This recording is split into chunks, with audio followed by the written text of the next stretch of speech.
Hello and welcome to Cinema Rules. We have just come out of The Conjuring 3, The Devil Made Me Do It. The Conjuring 3 is directed by Michael Chavez, who recently directed The Curse of La Llorona.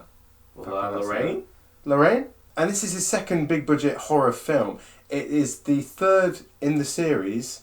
The first one, I believe, not to be directed by James Wan. This film stars Patrick Wilson and Vera Farmiga as Ed and Lorraine Warren. Now, we followed their adventures before, but this is the first time I believe they've taken a centre stage in the narrative of the film. It takes a fine line between three different almost sorts of genres. You get your traditional haunting / possession, supernatural horror. You get your tense, almost detective kind of thriller, and then there's a little bit of a romance in there as well, so it's a little bit of a mixture. Now for me, I found this film not very fresh. I'm going to say you've seen most of it before. If it didn't have this detective kind of genre mixed in there as well, then I would actually call it quite generic. The actual supernatural jump scares, or the things that are designed to make the audience scared, for me just feel not forced, but lackluster. The special effects are really good, and you get some good action set pieces as well, especially towards the beginning of the film. When you see the creatures or the supernatural ghosts, whatever it is, full on, they just become not scary at all, in my opinion. There are things in this film that I think are intended as twists, but they don't have the full impact that they're designed to have.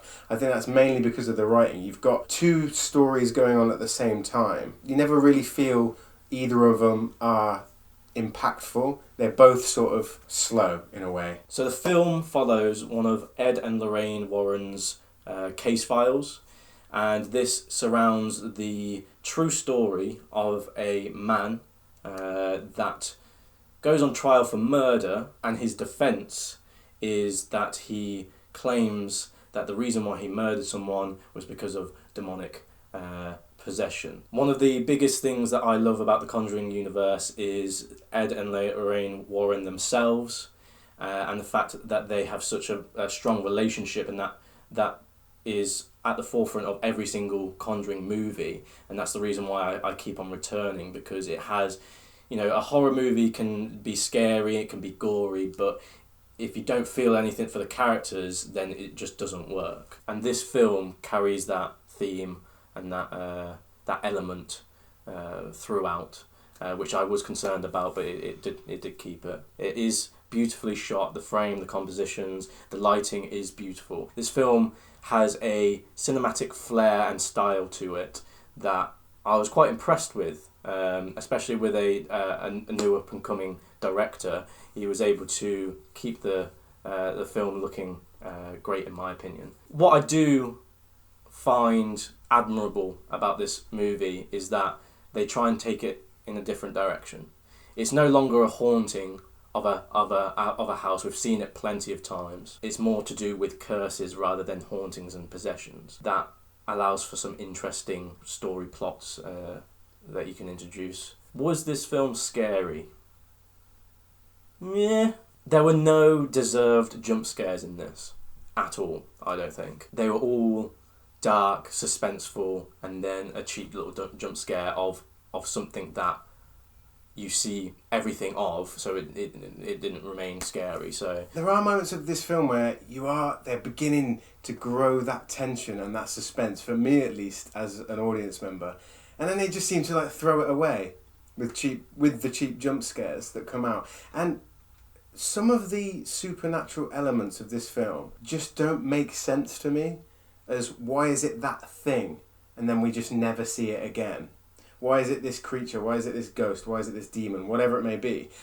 The design looks quite cool, but then you just never see it again, and it's not explained as to why is it that. Especially when we talk about curses, or the film talks about curses in relation to possession and things like that. So the tension is sacrificed for having something there to see for the audience. I would just like to also mention that this new up and coming director has a lots of inspiration and he knows his horror movies. There's a moment in the very beginning of the movie where he has a little nod to The Exorcist, but also towards the end there was a sequence that reminded me so much of The Shining. That was directed really well, and it just put a smile on my face essentially. So fancy seeing you here, Sean. Oh, hi. That was a good experience at the cinema actually, because we had people all around us, didn't we? We had somebody like ruffling through like bags of stuff. We had somebody making out behind Literally, you. yeah. Someone was like speaking for the entire film as well. It was the worst screening I've been in a while, and I say a while because we haven't been to the screening in about a year. The thing about The Conjuring and these sorts of films, they're designed for people to go and watch together, aren't they? Yeah. Like this for us in the UK, this was a 15, and that means that lots of people that age tend to go and see it because it might be like a bit of a scary fun horror film. It's a bit fun. of fun. One thing about this film is that it takes itself seriously, but almost like I was almost laughing at one point by like about how they're saying how they're claiming it's such a real story and it's based on real people. There are real incidents involved, but like to say that this actually happened. You have to suspend your disbelief, don't you? Yeah, definitely. Yeah. I wouldn't say it's the best in the Conjuring series. I'd say Conjuring 2 is. Yeah. And then Conjuring 1, and then maybe this. I do need to re-watch all the Conjuring movies. Maybe we should do it on our channel. Yeah. Do a reaction to the first two, because I can't really remember them that much. No, what would you rate it? Here, by the way. This is our blue curtain. Because it's cinema rules.